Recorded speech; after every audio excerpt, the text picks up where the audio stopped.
Hello মেডিসোলস, কি অবস্থা সবার? আমাদের কিন্তু ইসিজি ব্যাচ শুরু হয়ে গিয়েছে এবং দুইটা ক্লাস কিন্তু হয়ে গিয়েছে। এখন ইসিজি ফার্স্ট ক্লাসে আমরা কি কি শিখিয়েছি? ইসিজি ফার্স্ট ক্লাসে আমরা একদম শিখিয়েছি যে ইসিজি কি, ইসিজি কিভাবে করা যায় এবং কত সময় ইসিজি আসলে রেকর্ড করতে হয়।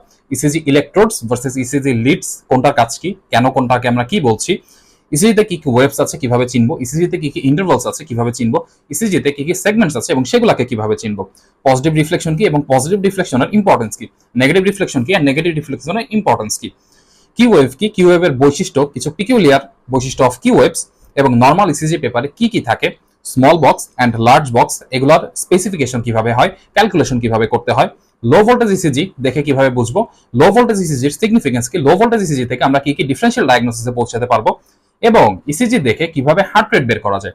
এই এতগুলা টপিক একদম বেসিক থেকে আমরা কিন্তু পড়িয়েছি আমাদের ফার্স্ট ক্লাসে। সেকেন্ড ক্লাসে পরবর্তীতে আমরা কিছু ডায়াগনোসিস করা শিখিয়েছি। সো ইসিজি ব্যাচের জন্য